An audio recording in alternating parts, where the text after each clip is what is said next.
Sounds like a bunch of you have climbed aboard the monster train. Oh. You want to try that again? I don't know if that's I don't even know if no, that's the take it- hot new thing you were talking Take it about. from the top. Was that the game? That's the game. Okay. I'm just like still Yeah. reeling Should I from get this off the train? this Kaboom! stunning example of wordplay. What is monster? What is this a card game? It's a card Yes. game, right? Yeah. Okay. Well, Well, on trains. Huh? got him. So you play as a bunch of monsters on a train. I've seen that movie. Yeah. Okay. That's it. That's the game. That's the game. It's we got to get it out of the way right at the top. It's a rogue. It's a run-based card building, deck building video game. Yep. Yes. But instead of going up or across the side, you're going down further into hell. Whoa. So Yeah. we've had heaven and now we're into hell. Got it. Okay. Right. Oh, right. heaven's This there is- too. heaven is there. You'll just never get Heaven's there. trying to get you. So yeah, you're playing as like kind of you're like a bunch of hell spawn trying to save the pyre, the heart of hell, right? That's It's kind of the like how they phrase emperor it. in Yeah. hell. Like, hell's almost been taken over. You got yourself a train. It's powered by the last ember of hell. It's Yeah. extremely 90s Spawn, war between the angels and the devils. Like it is exactly that stuff. The Vin, first you will love it. like they have a sort of magic-esque like red, blue kind of like color-coded classes. And the first class you play as are just like horned ass red guys with chains and whips. and It's stuff. Kratos. The first guy you get is Kratos. Just to be 100% clear, it's Kratos. It's red What if Kratos. Kratos was a demon? Yeah, 100%. And it's pretty fun. I've been playing quite a bit of it. I was not a huge Slay the Spire fan. Is that the template I was trying to resist? Because Yes. it's kind of yeah. it's a little reductive to just be like, is it Slay the Spire plus blank? But that's Well, kind of it's the like- comparison I keep seeing. You could almost throw Dota into that equation too, because there's lanes that you have to There's deal with, lanes. There's lanes. and you have It's to a protect tall the core. train. It's like a Train lanes? They're train lanes. Nice. Train lanes. Yeah. Lanes for there trains. you go. Lanes for trains. And you're right. You're right. Jan is right. There is what is it called in Dota? It's the ancient, right? Yes. You're protecting you're defending the Yes. ancient. There's an ancient, This except is instead of artifact, guys. I don't want to. I don't want to. no. I don't want to get this whole conversation Oh, going. But oh, this is artifact. I gotta check my email. I gotta see if I get into the hottest beta of 2020. it's cool. I Yeah. like Slay the Spire a lot. So Slay the Spire is probably my fave one of these. I love the process of playing.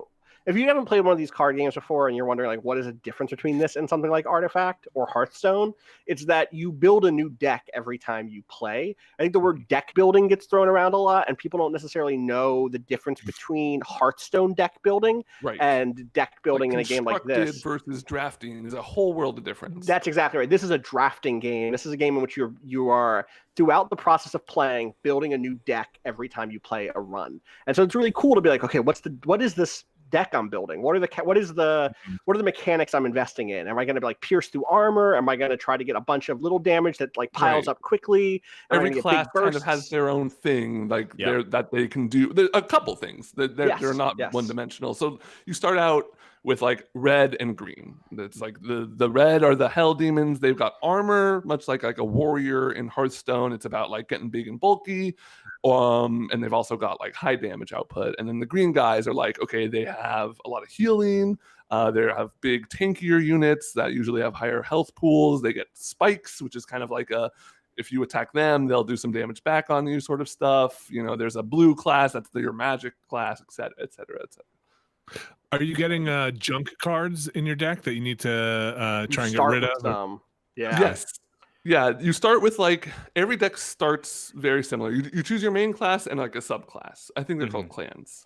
Yes, your that main sounds clan right. and your sub clan. And your main clan, the only distinction there is what champion you're getting. And you always start with a champion. It's always the same champion. You upgrade them as you play, but it's a very powerful unit that you can put down. And the inclusion of the champion, it's always in your starting hand. It always costs 0 mana to play. You can always get somebody out there. And that's a huge, huge deal for me because it really, I have not had a single room, honestly, of Monster Train feel like I lost to bad RNG. I think that's something that this game does extremely well. Yeah. Is like I'm never like, well, I didn't draw the right cards. Fuck, I'm fucked. Yeah, it's not that FTL feeling, which I love FTL, but you could get late into a run in FTL and be like, well, I just didn't get what I needed. Fuck the flagship, man. I will never get over it. I love that game. I love that game so much right up until the last 90 seconds of it when you get fucking obliterated every time. Or you walk over it. That's the problem with the flagship in FTL was like there are builds that just crush it. So I've never beaten that game because I hate playing that way, but that's what I've always been told is like there is like a build or like maybe get a ion, whatever, and then you just crush it. Two viable builds that will smoke that thing, but if you don't build that way, then fuck you. It feels like in Monster Train, at least my experience so far, I have like a couple wins at this point. It seems like every clan has something broken in it. Sure. Good broken? Yeah, like fun. Feel. Like, oh, this shouldn't. I feel too strong. This is great. Oh, like, okay. Yeah. Oh, is it one of those things where you're like, how is everybody not using this one? This is the perfect one until you use the next thing and be like, how is everybody not using this one? Obviously, this is the way to play. Exactly. Does it have that element of hot bullshit that Slay the Spire does? Because I guess it's kind of what you were saying with FTL, right? Like it's a similar thing of like, do you guys remember the champion from Slay the Spire? Mm-hmm. The big ass armor dude. Yeah. Like, that guy is the rebel flagship of that game to me. Like I never built in a way to beat him, and he would just fucking flatten me every time. And like if you're winning runs of this already, it sounds like maybe this is a little more forgiving. I'd say the in between the battles is also more forgiving and like kind of boosting you up. Okay. Like in Slay the Spire, you'll wind up like going down a path where you won't be able to heal up or buy new crap or get artifacts. But here it's like in between each battle, it's like, okay, not only could I get a new item, but I might be able to get more money or might be able to remove the garbage cards, which has like been incredibly helpful. Yeah. Deck management is a huge part of this game. So something I want to clear up before we talk about it too much longer. It is so there's kind of like I've played a few. I didn't play much Slay the Spire, but I played through SteamWorld Quest. That was the deck one, right? Yes. And some Hearthstone arena stuff. And like this is much more akin. This is not a game where you like have your main guy and you're doing attacks from him. You're laying monsters on the board, but you're not laying ever too many. Like at max, I've had like 3 in one lane.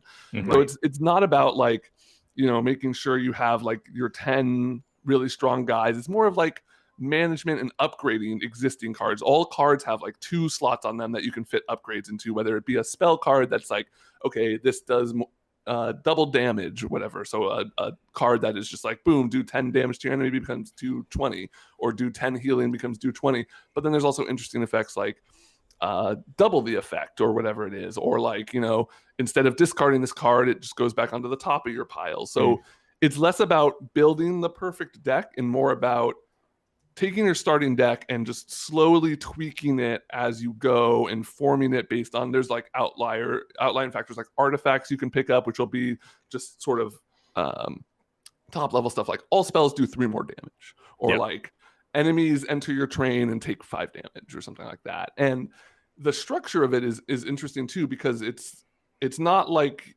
if your heroes die, you lose. You have this consistent health, the pyre, it's keeping consistent throughout the whole level. It starts with like 80 HP, which is a ton. And early on, you might take like 5-10 damage from them. But then sometimes you roll up on a boss, and if you really like boss levels are the thing that are vicious in this game. Yeah. Some of those bosses have 1200 health or whatever. And it's like, okay, I need to have a combo, or I need to have a solution to put out a ton of health. And the way, I guess actually, Brad, here's the pitch for you is this is also actually a tower defense game. Okay. Mm-hmm. Right? Your ember is at the top level of the train. Enemies tend to come in at the bottom level and work their way up. And so you're kind of like, how do I get enough damage on them before they leave this floor and move to the next floor where they're going to get hit some more, right? And ideally what you're doing is you have some solution by the time you're fighting bosses to really swing hard at them. Yeah. But often I have not had those solutions in place. So if there is the champ, it is like, I need to look at the list of bosses. I don't remember the names. They're angels. There's an angel who is just incredibly strong, and I need to Was it the bird looking one? Yeah, it's the bird looking one. Yeah, it's the bird looking one. All black. Yeah. Yep. Yeah. Fuck that guy. I found early on of like people are struggling. the green class they have like these really big tanky units, and I found that a lot of times I can get through most circumstances by putting one of those guys in front, because it's also like positioning is a big part of the game. So the front enemies will always attack the front enemies, and they'll clash and stuff like that. And so if you have your big tanky guy up front and then your DPS behind them, there are enemies that will like hit your back line or hit all units or move like you can't move units between floors either unless you have specific cards that do so. So it's very much of a thing of like, you don't want to just plop everyone down as you get them. You want to like think ahead and be like, okay, well, I have these units now. If I don't play them, they're going to be discarded. I'm probably not going to see them for like 3 turns, but is that worth doing just to make sure I have one strong unit on each floor? Yeah. What, I don't know if you guys mentioned it, but what is the process for card acquisition? Is it from beating enemies? Is there a shop or something? How do you actually decide if you want a card or when you get them? There's so every time you clear a level, you get put on there's like a choice of 2 tracks, and it'll be like you'll see kind of little interactables on each side of the track, and then it can be stuff like straight up just get a unit. Sometimes you get a unit if you beat a boss character. There are shops, and then there are like random encounters where it'll be like if you get rid of 5 HP from your pyre, we're going to give you a 25% chance to get something in return. And like random encounters like that.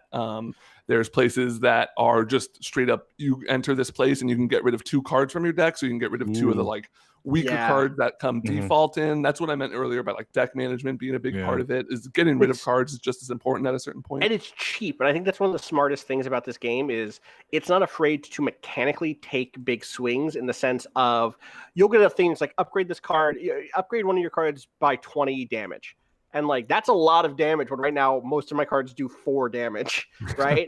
I'm like, oh, okay, that's good. Or like you said, you'll find a spot that's just like get rid of 2 cards, not spend 50 gold to get rid of 2 cards. So that's also an option in certain places. It's telling you straight up, hey, listen, you don't need all the cards in your deck. You're gonna get your the percentage that you're gonna get a card you want is gonna be higher if you get rid of bad stuff. Right. Get rid of it for free.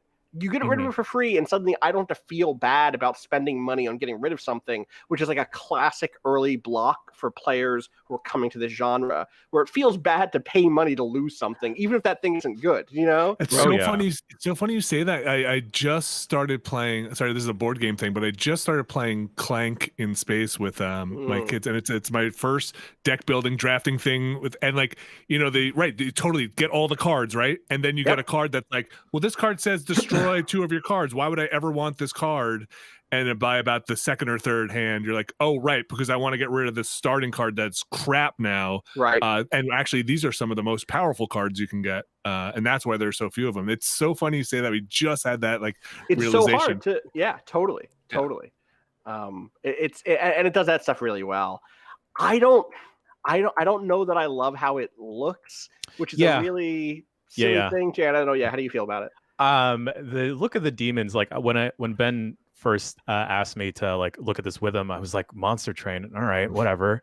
And then I saw like the map looks like Slay the Spire, and then like the character designs, like there's something like kind of like, I don't mean this to be disparaging at all, but like mobile game look to it of like the design, and I'm not the most in love with it. Also, some of the angels, like some of them will look very epic, and some of them will look like plumbers. Yeah, there's definitely some disparity. I've known some plumbers that are angels. They're very. Hey, listen, when they get that sewage out of your basement, they are angels. Oh, God, I've definitely prayed for a plumber before. For sure. Yes. No, I don't. For me, it's not like they've done a bad job so much as like it's just not my theming. It's not my the style of Hell Beast is not the kind that makes me go like, yo, that's a cool Hell Beast. It makes me go like, all right, yeah, I guess I'll pick a different clan next time because these guys look goofy. It's funny that you mentioned that, because I loaded up Slay the Spire before we started here just to like refresh myself, because I never played too much of it, and my first thought was like, I do not love the way this looks. that game too has always been a like, this is totally serviceable and it's getting the job done, but it's not doing I agree with you with Monster Train. Like, I don't love all of it. I do like the music, actually. I'm surprised. And it like does the nice thing of displaying the track title at the top when you load into a level for the first time.